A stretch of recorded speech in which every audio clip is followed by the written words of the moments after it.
네, 월가의 생생한 현지 시각 알아보겠습니다. 김육 소장과 함께합니다. 네, 자 오늘 저는 시장 내용만 보고는 이건 100% 상승이구나라고 생각을 했더니 헤드라인을 보니까 헬스케어가 그렇게 문제라면서 여기에 집중을 하면서 기사가 다 그냥 뭐 고점이니까 안 오를 수 있어 이러고 마무리되고 끝이더라고요. 솔직히 우리나라는 헬스케어라는 업종은 없어요.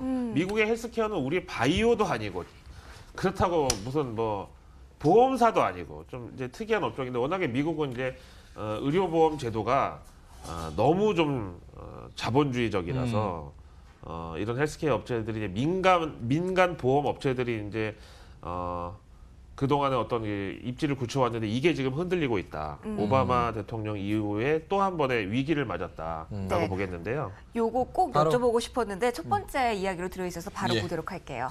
미국의 민주당 상원의원이죠. 버니 샌더스입니다. 메디케어 for all, 한국식 의료보험공단 단일보험 표방, 업계에 280억 달러짜리 폭격이다. 불만. 헬스케어 업종의 시총이 280억 달러가 증발을 했어요. 와, 참 많이 없어졌는데 어쨌든 우리가 이 버니 샌더스에 대해서 일단 좀 알아볼 필요가 있겠고 이 버니 샌더스의 의보 개혁안 이름이 메디케어 for all. 오바마 대통령 때는 ACA였잖아요. Affordable Care Act. 근데 저는 참 오바마 대통령이 그런 거 보면은 어떤 수사의 달인인 게 Available Care라고 했어도 됐는데 Affordable. 그러니까 당연히 받아야 마땅하다는 느낌이잖아요. 그동안 왜 안 받았는지 모르겠다. 근데 Affordable Care Act 그 이름 잘 지었는데 이거는 이제 Medicare for all. 모든 일을 위한 메디케어다. 근데 진짜 우리 이거는 확실히 알아둬야 해요. 전두환 대통령 때 제정된 그 의료보험이 전 세계에 진짜 부러움을 살 만한, 물론 지금 이제 적자 폭이 좀 커지고 있다는 건 우려가 되긴 하지만 진짜 이런 의료보험 체계는 전 세계에 어디도 없어요. 그렇죠. 진짜. 맞아요. 거의 막 공산주의식으로 국가에서 다 부담해 주는데 서비스의 질은 선진국 수준. 그러니까요. 근데 이번에 이제 버니 샌더스가 이제 법안 상정을 한 게 메디케어 포 올이라고 해서 지금 이제 직장 의보에 가입한 사람이 한 55%, 그다음에 민간에 가입한 사람이 30% 정도, 그다음에 중복돼 있는 사람이 또 한 20%, 그다음에 아예 의료보험 혜택이 없는 의보 가입이 안 된 사람이 12%예요. 미국 전체 국민 중에. 그런데 직장 의보 이거 해체해버리고 그다음에 개별적으로 하는 의보는 그냥 우리나라 약간 실손처럼 하려면 하고 말라면 말고 대신에 국가에서 의료보험공단을 만들어가지고 거기서 전 국민의 의료보험을 다 케어한다는 거예요. 대신 세금으로. 세금으로.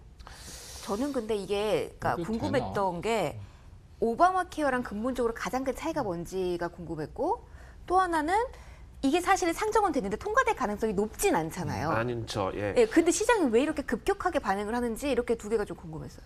그 오바마 대통령의 어포러블 케어 액트는 사실 이런 그 메디케어 포 올로 가는 한 중간 단계에 있었다고 보고 마침내 이제 버니 샌더스가 완벽한 전 국민 의료보험 혜택 확대를 지금 선언하고 나선 건데요. 그다음에 이제 어포러블 케어 액트하고 메디케어 포 올하고의 차이는 솔직히 재정 차이입니다. 앞에서 보신 대로 오바마의 ACA가 약간 이제 중간적인 단계.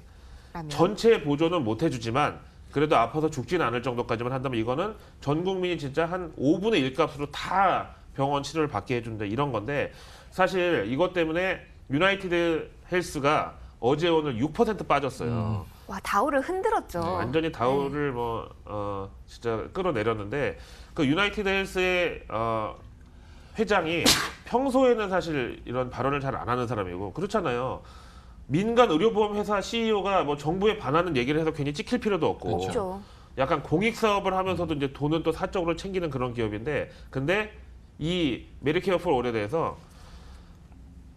미국 전체의 의료 체계를 흔들 것이다. 그리고 미국 전체 의사와 환자 사이를 괴멸시킬 것이다. 이렇게까지 얘기했는데 버니 샌더스 이분이요. 네. 이제 차기 민주당 대선 후보 둘 중에 한 명이에요. 그 부통령이었던 조 바이든.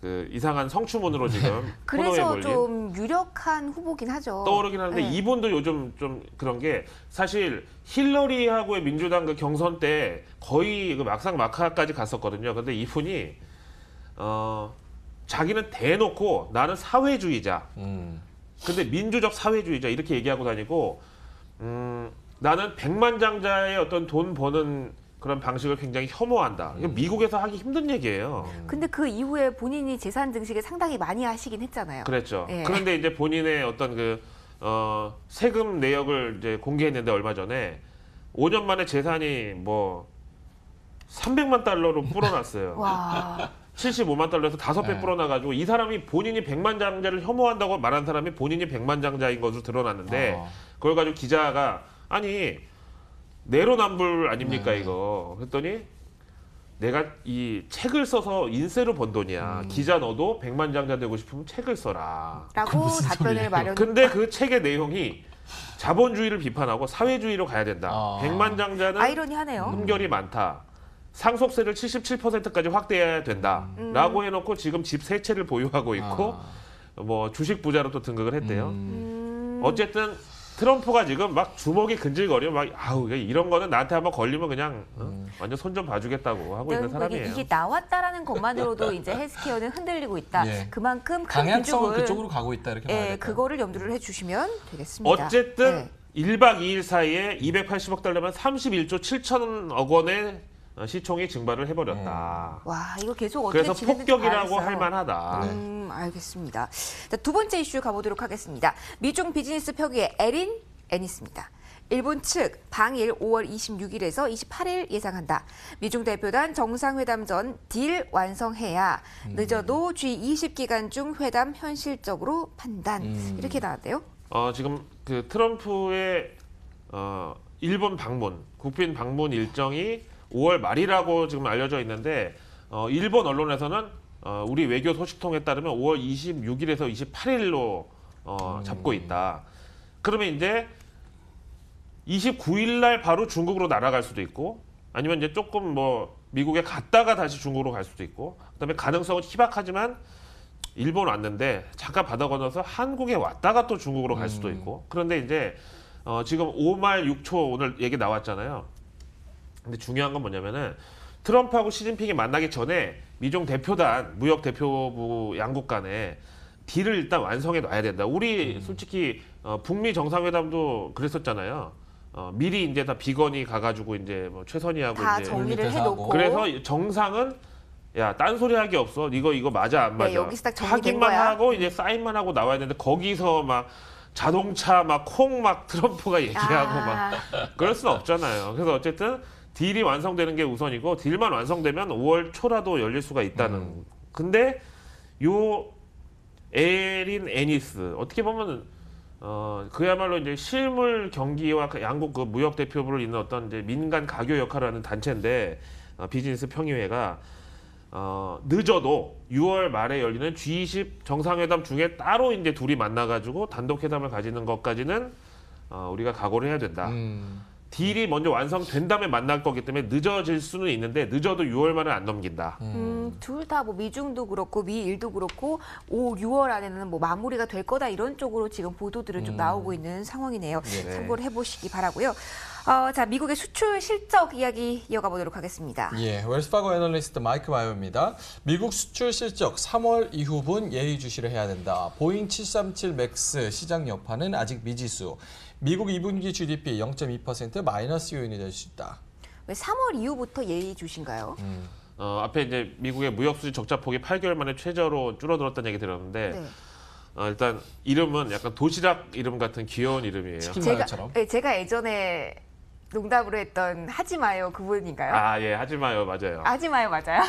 아니, 하지 마요 하니까 김민지 앵커가 얘기하면 되게 모든 말이 다 일본어스러운 게 우리 그 새로 그 인트로 보고서 사람들이 야, 김민지 앵커 일본어가 진짜 잘 어울린다. 맞아요. 일본 사람 같다고 명예커가 네. 한국 사람 맞습니다. 일본에도 또 계셨대요. 일본에서도 공부를 하셨다고. 안 표정.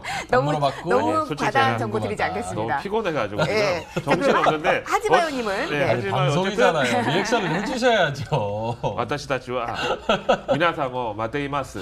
자, 아테사치 마테이마스. 도저. 일본 방송이 아니니까요. 예, 자, 어서 넘어가죠. 해주시죠. 네, 어쨌든 그 수출 자동차하고 항공기가 2월달에 많이 늘어나가지고 미국의 무역 수지 적자 폭이 감소를 했는데 문제는 3월 이후분을 봐야 된다. 네. 이건 2월분이었잖아요. 737 맥스가 이디오피아에서 떨어진 게 3월 초잖아요. 11일인가 반영이 안 된 이랬는데. 거군요. 예. 이 시장 여파가 아직까지 미지수. 시장이 제일 싫어하는 게 미지수. 불확실성. 네, 마이너스도 아닌 플러스도 아닌 미지수.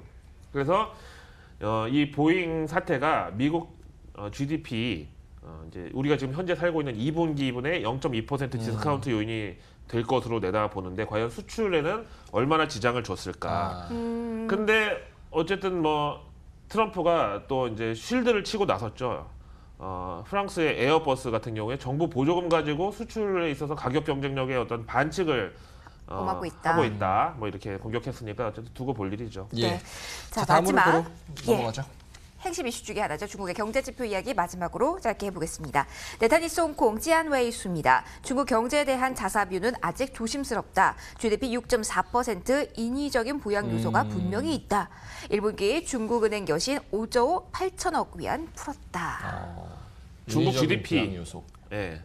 어제 명예커 GDP 6.4% 어떻게 생각하세요? 어떻게 생각하냐고요? 네. 굉장히 저는 6%라는 이거 짧게 가야 되는데 6%라는 그 넘버 자체도 굉장히 높다고 생각하거든요. 네, 세계 저는- 2위 경제 대국인데. 저도 짧게만 보면 그 지방채의 힘인 것 같아요. 그렇죠. MSG가 상당히 들어간 맞아요. 6.4%인데 근데 1분기에 이게 왜 MSG라고 하냐면은 5조 8천억 위안이면 우리 돈으로 983조 원이에요. 와. 대한민국 2년 예산. 1년 예산의 2배. 네. 또 스위스의 1년 예산에 해당되는데 그만큼을 3개월 동안에 다 시중에 풀어버린 거거든요. 그래서 전 어쨌든 인위적 부양 요소가 있다. MSG 덩어리다. 예, MSG 덩어리요. 그렇게까지는 좀. 네. 어쨌든 중국 입장에서는 올해 GDP를 6.0에서 6.4 구간으로 제시했는데 일단 1분기에서는 약간 부담을 덜고 간다. 2분기에서 조금 떨어지더라도. 앞으로 알겠습니다. 계속 부양책이 나올지 여부까지 계속 주시해볼 필요가 예. 있겠네요. 시장 상황 그리고 여러 가지 외신 뉴스 알아봤습니다. 김익수 소장이었습니다.